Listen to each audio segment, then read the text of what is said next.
promoting dialogue. Good afternoon and many thanks for staying tuned to West Africa Democracy Radio, broadcasting on 94.9 FM and around the world on wadr.org. This is NEWSLINK. Here are the top stories. The Sierra Leonean police invites opposition leader Ernest Bai Koroma for questioning in connection with the November 26 failed coup. A civil society platform, Wadr, holds a two-day workshop on tenure elongation in West Africa and its impact on democracy. It appears that even though ECOWAS has expressed zero tolerance for measures for military coup, it does not properly address what one may call constitutional coups, which can occasionally also lead to military coups. The International Criminal Court to decide the fate of a former Malian Islamic police chief for crimes against humanity in January 2024. And UNDP hosts a roundtable and film screening in Senegal as part of a regional stabilization initiative. We want people to be driven by hopes, by motivations to have more and more Garanams across the region. Secondly, the government that is a core partner, it is the government's responsibility to ensure services for the people. Stay tuned for details of these stories and more coming up. Here is Tawfiq Abdul Nasser with NEWSLINK. Many thanks for joining us and a warm welcome to our listeners in Liberia, Ghana and the Gambia. The Sierra Leonean government's undertaking to uncover the truth, including of persons behind the November 26 failed coup attempt, is getting wider.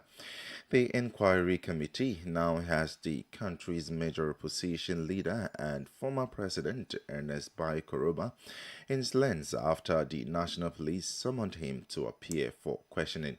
Koroma's invitation, announced on Thursday, followed the state funeral for the military and police officers killed during the gunfight. Abdullahi Hassan tells us more. The summoning of the opposition leader, Koroma, was communicated in a statement by the Minister of Information, Chenoba.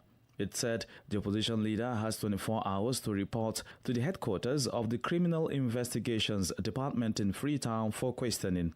The process is part of investigation by the security sector, said Ba, who has remained the government's mouthpiece on development concerning the November 26 clashes.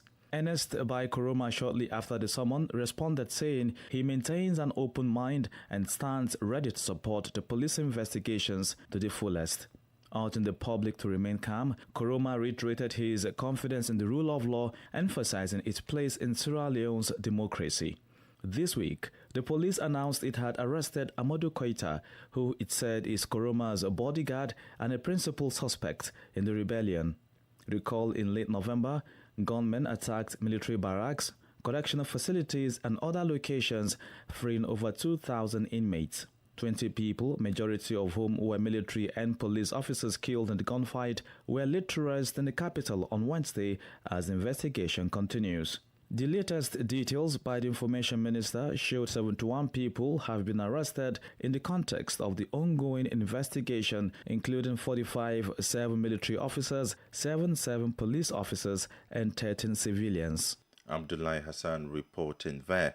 Meanwhile, President of the ECOWAS Commission, Dr. Ali Umar Toure, applauds Liberians for the peaceful elections and the ongoing arrangement of transfer of power between President George Weah and the incoming President Joseph Boakai. Speaking in Nigeria during the opening of the bloc's 64th summit on Thursday, Toure said the elections in Liberia further indicate the possibility of a civilian power shift contrary to military means. To talk a bit about hope, and the hope I want to talk about, Excellencies, is epitomized by the peaceful elections we have had in Guinea-Bissau, Sierra Leone, Liberia, Nigeria, and elsewhere. I would not want to dwell on the vital role that ECOWAS has played in these elections. Suffice it to say that the good showing of the opposition in these elections shows that democracy is alive in the ECOWAS region, and that change is possible through peaceful means. In this regard, allow me to reiterate our congratulations to the people and government of Liberia for the peaceful conduct of the 2023 presidential and legislative election. Indeed, ECOWAS congratulates Ambassador Joseph Boakai on his election as President of Liberia. At the same time, we salute President George Weah for graciously accepting the results of the elections. These elections and those before them have shattered the narrative that political change in Africa is possible only through military coups. Nothing can be further from the truth. President of the ECOWAS Commission, Dr. Ali Umar Toure, speaking there. In a related development, activists from West African civil society organizations and political experts have convened in Abuja, Nigeria's capital, this morning to discuss the institution of tenure elongation. This campaign coincides with the meeting of ECOWAS heads of state scheduled for Sunday in the same location. The activists aim to amplify their voices and raise awareness among the heads of state about their responsibilities on this matter. Let's listen to Dr. Kojo Asante, the Director of Programs and Political Commitments for the West African Network for Solidarity and Democracy during the opening of the event. It appears that even though ECOWAS has expressed zero tolerance for measures for military coup, it does not properly address what one may call constitutional coups, which can occasionally also lead to military coups. We hope that this roundtable discussion would offer opportunity to reinforce that collaboration and synergy between different civic actors gathered here. And we need to agree on sustainable ways to address the problem and engage with different stakeholders and policymakers, both at the national and regional levels. I've not spoken yet about the urgency of the matter, but every day as we sit and deliberate and organize, the situation looks bleak, and we have to find very speedy ways of trying to find a solution to reverse the trend if we're going to have a chance of securing a peaceful West Africa. Dr. Kojo Asante is the Director of Programs and Political Commitments at Wademos. More stories coming up on West Africa Democracy Radio. NewsLink continues. On 18 January 2024, the fate of a former head of the Islamic police in Timbuktu, Al-Hassan Ag Mahmoud, will be decided at the International Criminal Court. Mahmoud is on trial for his alleged involvement in war crimes and crimes against humanity during the occupation of the town of Timbuktu in northern Mali by violent extremist groups. Sankule Janko completes the story. After several weeks of proceedings that began in July 2020, the International Criminal Court will deliver its verdict on January 18, 2024. Al-Hassan Ag Mahmoud is accused of committing, among other things, war crimes and crimes against humanity during the occupation of the city of Timbuktu in northern Mali between 2012 and 2013. Around 50 oral witnesses and 22 witnesses were heard. More than 2,000 legal representatives of the victims also gave evidence. A former head of the Islamic police in Timbuktu and an alleged member of the violent extremist group Ansar Din is alleged to have been involved in the work of the Islamic court in Timbuktu. He is accused of alleged torture, rape, sexual slavery, forced marriages, persecution, and intentional destruction of religious and historical monuments. Al-Hassan Ag Mahmoud is the second Malian to be tried by the International Criminal Court after Ahmad Al-Faqi Al-Mahdi. The latter was sentenced in 2016 to 9 years imprisonment for his role in the destruction of the Timbuktu mausoleums. He was subsequently released in September 2022 after having his sentence reduced by 2 years for good behavior during his period of imprisonment. Sankule Janko filed that report. Now, Ghana's parliament has, by a 138 majority decision, approved the 2024 budget statement and economic policy of the government presented by Finance Minister Ken Ofori-Atta 3 weeks ago. The process towards the approval was truncated last week by a walkout by the majority, who objected to a call by the minority in Parliament for a head count. WADR's Accra correspondent Nadede Tete reports. Prior to the approval, on Thursday, former Attorney General Joe Gatti questioned the convention of subjecting budget statements and economic policies to parliamentary approvals. He asked the Speaker, Alban Bagbin, for directions on the matter.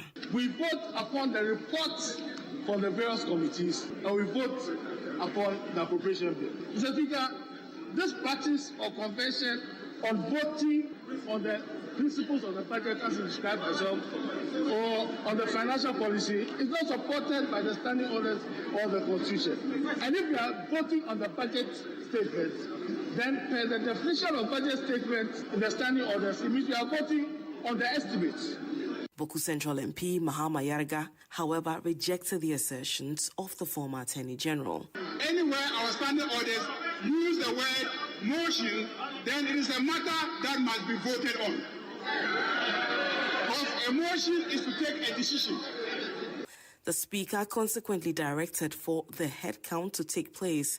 His directive for names to be called was, however, resisted by the majority, but only for a while. It does not involve mentioning names one by one. Since when have we done this? Since when have we done this? You stand at your seat, not at anybody's seat, and you'll be counted. After the counting, the Speaker announced the results of 138 majority and 136 minority, with Asen North MP on the minority side, James Achekweson, absent because of the medical treatment he's seeking in Canada. This House has accordingly approved the budget statements and economic policy of the government for the year ending 31st December 2024. For WADR, Nadidi Teti, Accra. You're listening to NEWSLINK on West Africa Democracy Radio 94.9 FM, Dakar. Here is a reminder of our top stories. The Sierra Leonean police invites opposition leader Ernest Bai Koroma for questioning in connection with the November 26 failed coup. A civil society platform, Wadr, holds a 2-day workshop on tenure elongation in West Africa and its impact on democracy. The International Criminal Court to decide the fate of a former Malian Islamic police chief for crimes against humanity in January 2024. And UNDP hosts a roundtable and film screening in Senegal as part of Regional Stabilization Initiative. Still ahead is the guest interview and sports update. Stay with us. West Africa Democracy Radio. It's you speaking. Elsewhere, Nigeria has joined the rest of the world to commemorate the 75th anniversary of the Universal Declaration of Human Rights, UDHR, with the National Human Rights Commission pledging to partner with others to address human rights violations, promote awareness, and advocate for the rights of the most vulnerable members of the society.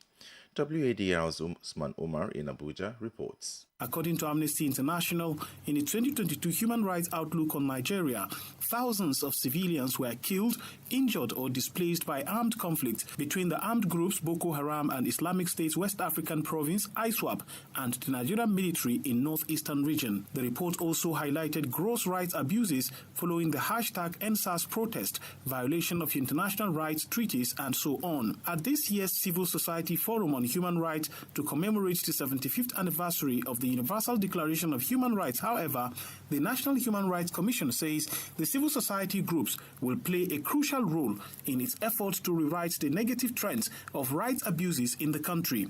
Salamatu Husseini Suleiman is the chair of the Governing Council of the Commission.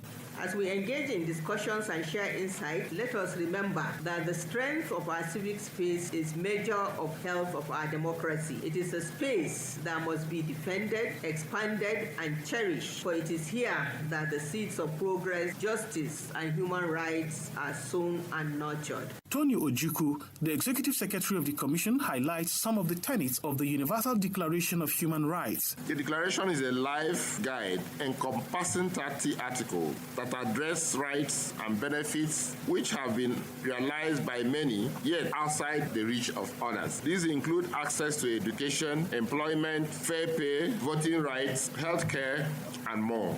Participants at the forum, made up of numerous non-governmental organizations, all pledged to take advantage of the renewed relationship with the National Human Rights Commission to advocate for and protect the rights of all, especially the vulnerable. For NEWSLINK on West Africa Democracy Radio, Usman Umar reporting from Abuja. Here in Senegal, the United Nations Development Programme UNDP and its Regional Stabilization Facility team organized a roundtable and screening of the film Ngarana, The Homecoming in the capital, Dakar, on Thursday. The event brought together representatives from various organizations, including the United Nations Integrated Strategy for the Sahel, the United Nations Office on Drugs and Crime, UNODC, UN Women, and the United Nations Population Fund, UNFPA. Ogeobi Erika provides more details. The United Nations Development Programme UNDP organized a private screening of a documentary film, Ngarana, The Homecoming, directed by a Nigerian award-winning filmmaker, Joel Kachi Benson. The film traces the journey of Amina Modu, Falmata Ali, and Hassan Bulama from the aftermath of the Boko Haram attacks in 2015 to the recovery of their community. Bleta Chella, director of the Regional Stabilization Facility UNDP, speaks on the motive behind the project. We want people to be driven by hopes, by motivations to have more and more Ngaranams across the region. Secondly, the government that is a core partner, it is the government's responsibility to ensure services for the people, so we want to work alongside with the government so that they can provide services for their own people. The production of Ngaranam is an immersive virtual reality set to help viewers experience life in a camp for people who have been displaced and to watch the incredible transformation of their village. Amy Sinclair, a film producer, shares her experience shooting the documentary. The community was very warm and welcoming, and it was really inspiring to see as they have gone through all of these terrible conditions and living in less desirable locations, they still have hope for their futures. They still want to work. That was really inspiring to watch. Ngaranam is a film that revolves around hope, family, and home, highlighting the Regional Stabilization Facility's innovative approach to restore lives and bring a sense of normalcy to those affected by conflict. For recommendations on promoting peace and stability in the Sahel, Beta Chella says, believe and invest in the hopes of people, and especially young people that are our future generation. We need to make sure that we leverage their capabilities, we work with them to provide peace and stability in the Sahel and beyond. The UNDP, with support from its partners, is committed to restoring security and bringing relief to communities affected by insurgency in the sub-region. Ogeobi Erika filed that report. Politics, analysis on major news, social matters, and all. This is A Guest. Returning to Sierra Leone for a guest interview where the inquiry committee turned its attention to the country's major opposition leader and former president Ernest Bai Koroma, who was summoned by the National Police for questioning. This move follows the state funeral for the military and police officers killed during the recent gunfight. The invitation raises questions about the committee's broader focus and whether it aligns with earlier projections by experts such as our guest today, Morgan Asobah, a security and governance expert. What are the potential implications of involving a former president in the investigations and its impact on the political landscape in Sierra Leone? Well, this is, let's say, a step that shows that there are some suspicion about former President Koroma being linked to this coup attempt. But when you listen to his press release, he is calling the people or his supporters to calm down and to allow him to fully go through the process, because he believes in the institution within the country, and he's making himself fully available for the investigation. So we are here witnessing a democratic situation, because within the laws of democracy or the principle of democracy, whenever there is any suspicions of being accused of anything that could hamper democracy, investigation must be carried out, and people that are under the suspicion should be made themselves available. Right. You have the view that investigations should be carried out.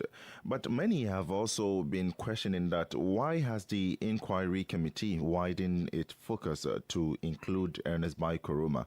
Or is it the projections experts like yourself gave about the government staging of the attempted coup plot to get to the opposition in parliament? It is important to highlight the fact that probably many others have been also questioned or are also on the list of people that should be questioned as far as this coup attempt is concerned. But the reason why we are having that focus on former President Koroma is simply because he is a public figure, and that anything related to him will always draw more, let's say, international attention or journalistic attention. So I believe this is not a specific case, but if above all consideration, this is a way of targeting former President Koroma, then we have a serious issue with the way public affairs are managed.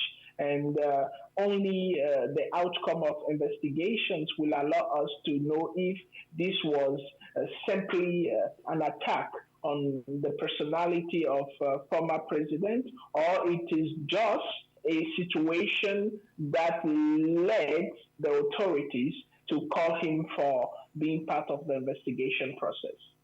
Right. So you earlier talked about the significance of inviting the opposition leader for investigations. So what implications might this development have on the political scenario in Sierra Leone, considering the involvement of a former president in the investigation? One thing is as clear as we could imagine is that the political situation in Sierra Leone is under some threat. And when we say under some threat, we are looking here at an eventuality or a situation of lack of proper governance, because one of the key elements that leads to coup d'etat or even coup attempt is that there is a lack of trust between either the government and the people that are being governed, or the government and the military power. Things seems to be more than just a trust crisis between the government and the military power, because here the opposition leader is being under investigation, and it seems like there are several people within the country that do not believe that much in the credibility of the government and its institution. Morgan Asogba is a regional security and governance expert. Sankule Janko joins us now with the sports update.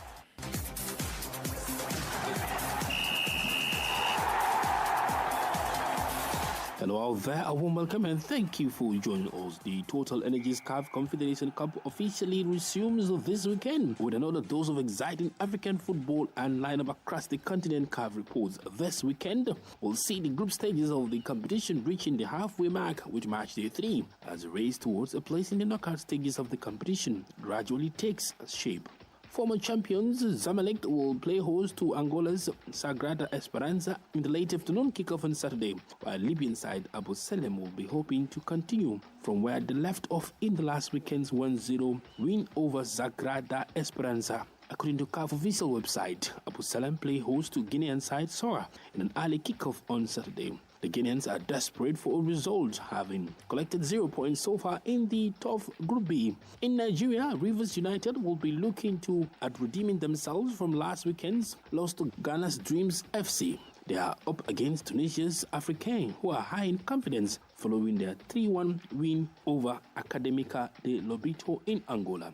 CAF reports looking at the tournament favourites RS Berkane, who lifted the title 2 seasons ago. They will be looking to extending their Group D lead when they play host to Congolese side Jabless Noir. Concluding the Total Energies CAF Confederation Cup Day 3 weekend fixtures, reportedly will be an action-packed North African derby between holders USM Alger, who will be home to Egypt's Modern Future. With both sides equally tied on 6 points after 2 matches. The tie in Algiers promises to produce fireworks as both sides look to finish top of Group A. And that's it for sports. We have come to the end of this edition of NewsLink from West Africa Democracy Radio, broadcasting from Dakar, Senegal.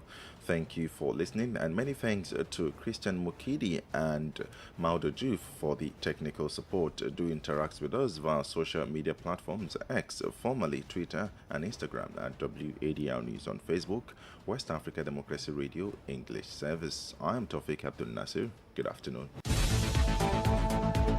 And many thanks to you for listening to NewsLink via Hot 104.3 FM, New FM 94.0, and Veritas Radio 102.